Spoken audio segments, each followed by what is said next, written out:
All right, so next up for week 3, day 1 of LRA here, we have xTacio versus Pirucream, and pretty interesting matchup here. We're going to see some Fiora Shen barrier action and then some a lot of Endure action as well. So sit tight, strap yourselves in. As always, my name is Justin, also known as Shit Just Works.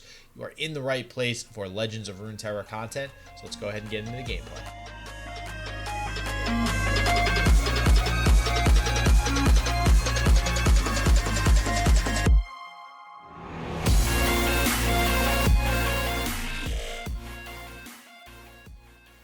Yeah, I mean, we've seen players go from 3 deny 0 Bastion to, I think everything that we've seen today has been 3 Bastion, 2 deny. So even something like a Ruination that used to feel like, okay, you know, my opponent is playing a unit that can give itself barrier. Ruination or Vengeance is the safest way to sort of take this out. And now with 3 Bastion being in there, aside from the 3 deny, all of a sudden there's 5 spells that you need to get through if you're going to push through a big kill spell like that. And it is just not going to work. Yeah. Pretty much ever. And it does look like we are about to get in the game. So let's go ahead and bring it on over.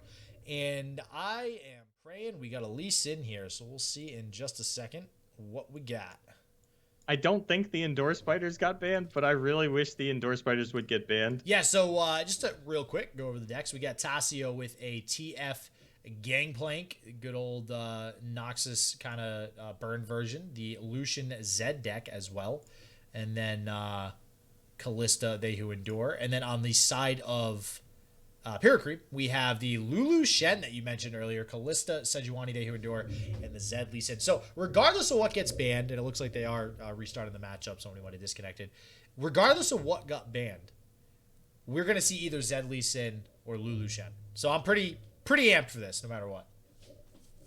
Yeah, Lulu historically has a terrible win rate from what we've seen on camera, and nothing new has really come out here. We're even seeing a return to War Chef. You know, you kind of say, okay, that got nerfed 2 patches ago. It's kind of not cool to hate it anymore. We're going to put it back in the deck, and we'll have to see how that one actually does work out. And here in game number 1, we are going to get a very long loading screen to build suspense so that we can see a matchup of 2 decks that are encompassing Legends of Runeterra regions, and those regions are going to be very exciting to look at once we get to see them, which will be in 5, 4, 3, 2, 1. You forgot to say Mississippi. It doesn't count if you don't do Mississippi playground rules. It's Lucian Zed versus Endure Spiders. That's Demacia Ionia versus Frelia I Shadow. was so close to stopping you to just end the torture, but I was like, no, you know what? I have faith. I have faith in Boulevard, and then I don't have faith in the game actually going through, though, because we do get a what looks to be an instant disconnect. You did a good job filling the space with words there. Like that was rough, but you did it. Thank you. I think it's going to be another disconnect. I don't know why these players are having so much trouble getting in here, but we'll see. I don't know how many words I have left in me. I don't want to repeat anything that I said last time, but I'm willing to give it a shot number 2 here. Well, so what we did just see was the They Who Endure on the side of Pirucream, it looks like, and the Lucian Zed on the side of Xtacio. Interesting too. Just want to mention this so it's out there. On the side of Xtacio, going with Zed, but opting to not do the Lee Sin version. So still utilizing Zed, which honestly, before this whole Lee Sin stuff popped up, I think Zed kind of fell off the map. I mean, Zed was usually in some sort of decent aggro deck, sometimes paired with something like Lucian or Demacia. There's been plenty of elusive Zed decks that have popped up in the past, but because that whole elusive Freljord type thing kind of fell off the map, so did Zed. Haven't really seen Zed a whole ton. So interesting to see him going for the Zed Lucian as opposed to utilizing him with the Lee Sin here. Yeah, I think this is just, I mean, obviously it's a more aggressive version of the Lee Sin Zed deck. You know, you are much lower on the curve, but I have to agree with you. Zed completely fell off the map for a while. He was the elusive champion for so long. That was sort of the identity he had crafted for himself. And outside of that, you don't see a whole lot of Ionia aggro decks. It's sort of a weird space to fill. We saw some people experiment with like Lulu Zed elusives sort of after Call of the Mountain release, but Lulu fell to the wayside very quickly in people's minds. And yeah, Zed's been struggling to find his footing here. So I wouldn't even mind necessarily if Zed did become sort of the premier Lee Sin accompanying champion. sort of his right-hand man, his date to the ball. But I don't know if that's necessarily going to be the version that we continuously see. I think a lot of players really like Karma Lee Sin still, or Mono Lee Sin, so that you can guaranteed hit it if you get that written in the stars off of something like the Solari Priestess. So I guess my only problem with Zed being paired with Lee Sin all the time is, does that mean we're never going to see Tarek? Yeah, I'm fine with that. Gems ain't fine with it, but Gems is asleep right now, so he doesn't get he doesn't get to say anything. I don't know. Actually, he might not be. I think he was messaging me right before we went live. So. Yeah, it might be midnight. He might be playing some late night Legends of Runeterra. But just to keep everybody posted, it does look like we are getting back into the challenge screen. So they're going to go ahead, give it another shot. Not quite sure what happened there. I imagine whatever just happened involves somebody pressing the power button and restarting something. So all right, here we go. Let's go again. Lulu. Nope, no Lulu. Zed Lucian versus Endure Spiders is what we'll be getting into right in a second here. Pirucream versus xTacio. Don't do this to me again, right, guys. Thank you for actually getting in the game. We'll see what happens to a Nexus here, as we could see an immediate explosion again. Whew, that was close. All right. Okay, I think we're in the game here. We're safe. We're actually going to get to play some Legends of Runeterra. Don't jinx it, Boulevard. Don't jinx it. It would have exploded already. Yeah, it would have exploded yeah, already. probably. We're actually going to get the game here. So, Senna. I mean, this is a card that it's actually been a while since we've seen Lucian and Senna. I want to talk about Zed. Let's talk about these two.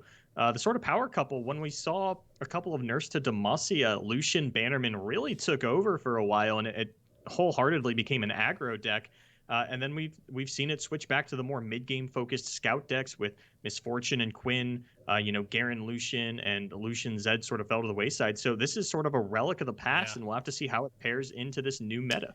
Yeah, it is going to be interesting to see how this Senna Lucian works. There's also 2 copies of Ranger's Resolve, and we've always talked about how impactful that card has been in the past. Obviously, with decks like this having fallen off, it hasn't really seen as much play as of late. A lot of the times, most Demacia decks are going more for the whole Radiant Guardian, Concerted Strike, single combat. Radiant Guardian, for those who don't know, also just recently got a nerf down to 4 attack. Thank God. That was a champion as well. And we'll see if this Ranger's Resolve is able to get any value this game. Also, 1 copy of Blinding Assault, which usually is played for Radiant Guardian, and there's actually no copies of Radiant Guardian here, instead going with 3 Genevieve and 1 Cytheria. But for the time being, gonna have this Fleet Feather challenge out the Bark Beast, try to get some value there before it goes up to a 3-3, and sink 3 damage in with this Lucian. So we see sort of the perfect opening turns for xTacio here. The Fleet Feather into the Lucian, into the Senna. If this is a Vile Feast, I'm going to be pretty surprised. Unspeakable Horror, that makes sense.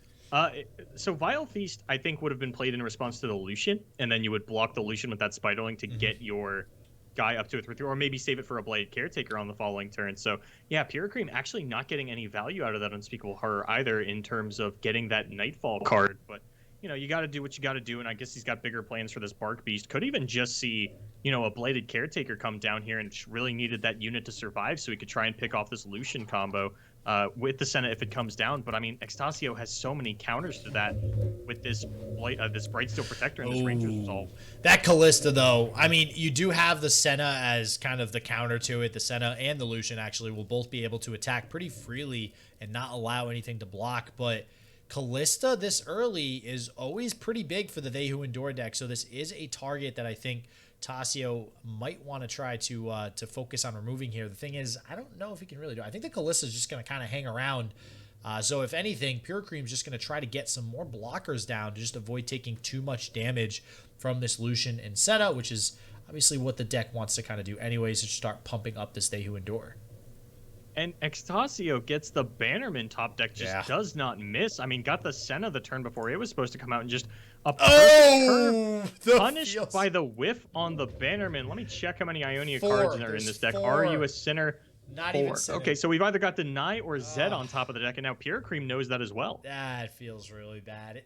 Oh my god. I think the only thing that feels worse than missing the allegiance in a deck like this, where you have built yourself to hit it more often than not, is the information that it gives your opponent. Yeah. If they don't see a Zed come down pretty immediately in the next couple of turns, then they know that you have that Deny. Yeah, I was going to say the only thing that feels worse than missing a Bannerman is now missing a Yordle Grifter Allegiance, which actually feels like an Allegiance card now. But this, the thing is, missing this Bannerman doesn't, it's actually not as impactful as it might be in some other matchups. You know, the Senna and the Lucian both still have quick attack, so nothing will be able to block still, or if it does, it's going to get killed freely. So it's not too big of a deal. The only thing that it might matter, I mean, Fury of the North, it might have been able to kind of get out a Fury of the North from Piru at some point, but I really don't think it's going to come into play too much here. We're still going to get plenty of use out of this Lucian Senna combo. Yeah, I think the biggest thing that it offers up is sort of the option for Pirucream to come out with a Blighted Caretaker turn, followed by a 1 damage spell onto. I would assume the Lucian's going to die first, so we'll say throw that onto the Senna to finish her off. But the Ranger's Resolve from xTacio is going to, you know, sort of negate all of that anyway, and I think that's really the only play he needs to use that card for in a matchup like this. So the defensive capabilities of the Bannerman, I mean, if there was ever a time to miss a Bannerman and be fine, this was it. Yeah, so there we go. There's the one time it misses today. We're going to use it up now when it doesn't matter as much, which hopefully that's how it'll work out for xTacio for the rest of the tournament here. But we, for the time being, are going to pass the attack token back over to Piru. We'll see what he's able to do with it on the offensive. Obviously going to be able to take a pretty big attack, you know, with something like Lucian and Senna on the field. The problem with Lucian and Senna is, although quick attack units inherently are, you know, just weak on the defense, they're better attacking, obviously. When you have Lucian Senna on the field, they kind of are a defense in and of themselves. You don't really want to give your opponent on the side of Piru the chance to sacrifice one to level up the other. Although obviously on the side of xTacio, he wants to keep both. So we're going to start with the Stalking Shadows, dig for some options, and we'll see how Piru decides to deal with the Senna and Lucian. I cannot remember the last time that I saw a Bark Beast come down on 1 and then still be a 1/1 on turn 5. Especially when I'm down to 10 HP. Piro just has not been able to deal with the quick attack units coming out. Really needs that Blighted Caretaker to try and, you know, clean things up a little bit. But as we had already mentioned, that's not going to happen. And if Piro attacks with any unit, the Senna just gets to block, level up the Lucian. And now that you know that your opponent has a Zed or Deny in hand, most likely a Zed, since they did miss the Allegiance, that Zed's Ephemeral Shadow dying will always proc the Lucian ability, and they'll get the additional combat phase. Yeah, and we also see for xTacio the Relentless Pursuit and the Ranger's Resolve. So actually going into next turn, let's see, we're going to be on turn 6. He will very easily be able to play pretty much his entire hand out, regardless of what he draws, unless he draws something like a Cythria or a Genevieve. But this is going to be a hell of an attack turn, and he can also afford to not block anything other than obviously whatever these saplings challenge. The saplings are big on the side of Pirucream to kind of prevent any damage that might come down next turn. Well, I mean, the saplings are going to die next turn, but I think the saplings... Okay, I thought the saplings were actually going to go for Cythria and Brightsteel Protector, in which case I don't think xTacio wants to use the Ranger's Resolve, but might feel like he has to. Okay, so I'm actually really surprised by this level of attacking, just because xTacio's Lucian is going to level. Yeah, I don't know if he... sort of first things first, yeah. I think you need to rearrange the order a little bit, but it's awkward because you want this Callista to level before the attack comes through, but you don't want the Lucian to level before the Callista hits. But I don't think there's actually a great way for Pirucream to arrange it. Is actually, instead going to pull that Lucian away so that the Callista can guaranteed get that level up through. Yeah, and what I meant by the saplings too is that I think Piro needed to deal with the field on the side of xTacio this turn, and that's kind of what these saplings do. It's unfortunate that one just gets shoved into the barrier here and isn't actually going to be able to kill the Lucian, but this Ranger's Resolve, though, wow! You want to talk about value? That's well, actually, the Doom Beast will still kill the Cythria, but that's still saving 2 units. And boy, that's really big. Actually, sorry, 3 units if you include the Senna too. So, and actually, oddly enough, it's so weird. It's like, did you want to save the Senna? Like, I don't know. I think because you have the Relentless Pursuit in hand and the mana to play both Zed and Relentless next turn, that you were pretty happy making this decision. Yep. You know, you are still. I mean, we're actually progressing towards that Lucian level up. Wow. So it definitely feels like the Lucian level up by killing 4 units is sort of the secondary way to do it, which feels weird. It feels like Senna was supposed to be the secondary way, but that's more often than not how I see these Lucians level. But yeah, I think with the Relentless Pursuit, he's happy to save his board here and doesn't really care about getting that one leveled. And this could just be lethal. What do you get punished for not develop? Because is it always lethal regardless of what Piru has on 6 mana? I believe so. I guess a Vile Feast is something you're not really... yeah, Atrocity, Vile Feast. I think like Vile Feast onto the Senna to block another unit is just a little bit too much value out of a something like that. But with the Relentless Pursuit, I don't think you really cared. You can go for this open attack. You know that forces something out of your opponent, and then you still have the development into the Relentless, either Bannerman or Zed, whichever one you really want. Yeah, so I think this is going to go ahead and wrap things up for xTacio here in game 1. So this Lucian Zed, I feel like Senna's a champion too, man. I feel like whenever I want to say like what this deck is, I always want to include Senna in like the list of champions. So this is a Lucian Zed Senna deck, but it looks like it's going to be able to take things home here. Yeah, we are going to get not quite Vile Feast, but the Unspeakable Horror again, not getting the value on the Nightfall. Feels bad, man. And we're going to see the Relentless Pursuit come out here probably to finish out this game. Yeah, I mean, on 4 mana, Pirucream would have to play a 1-drop into a Bladed Caretaker just to try and get enough units on board in order to survive this. There's 1-drop number 1. But, I mean, even that's not going to be enough because of the Zed Shadow. Actually, I think Bladed Caretaker here would let him survive at 2, I believe, 2 HP. Yeah. So we'll see if Piru decides to go with the Bladed Caretaker. I think he must know that there's a Relentless Pursuit. On the side of xTacio... Well, I mean, he can pass here and then wait for the Relentless before he commits the Caretaker. But now... That's just game, yeah. Yeah, that's just lethal. Okay, so Pirucream going to fall here, and that actually is really unfortunate for us as casters because it does mean he has a chance to run back this Endure Spider deck instead of switching over to one of his cooler ones. And if we see another player who brought 2 really cool decks and we just never get to see either of them... I'll be mad. I don't know if I can handle it. I'll be mad. That's not cool. Why do you always gonna shoot down my hopes and dreams, Boulevard? It's not me, it's the players. I'm just giving you a little bit of warning so that you can adjust properly. Handle this how you need to. Mentally, I cannot handle this, okay? I cannot. Which means... Apparently, Lucian just doesn't have Quick Attack anymore. Where's his electricity? Oh, well, must be a visual bug. I hate these. I want to see the cool electricity on my Quick Attack. It's the only reason I played him in the first place, damn it. Yeah. So, yeah, it's... Which also means we might get a mirror match of Endure, depending on what was banned out, because there's a choice between a Endure and TF Gangplank on the side of xTacio. So we'll see. I always love seeing the game finished out by a Lucian double attack, too. It just really makes you feel like he's an actual champion. Yeah. All right. So xTacio going up 1-0 there. We'll see what the matchup is going to look like for game 2. All right. I mean, as you mentioned, we could see the Endure Spider Mirror. So let's hedge our bets and say that's what we're going to see. How does this look? Because Pirucream has brought, the Sejuani as well as the Fury of the North, and xTacio going for the more standardized version. Do you think the Sejuani adds any... Well, I want to ask if the Sejuani adds anything in this matchup, but it's only one Sejuani. So let's talk about the Fury of the North. Really... How much does that add? It's really the Fury of the North. And I think that it does give the advantage in something like the mirror match. Just for, if you're with the Sejuani, actually, there's Overwhelm. Obviously, with They Who Endure, there's Overwhelm. So I think it just being able to push that little bit more damage it needs to win the game a little bit faster than the standard build might be the difference maker. But at the end of the day, yeah, see, we get the mirror. Damn it. At the end of the day, really all you can say is whoever draws They Who Endure and Atrocity first is going to win the game. So it's going to be heavily reliant on draws. Or...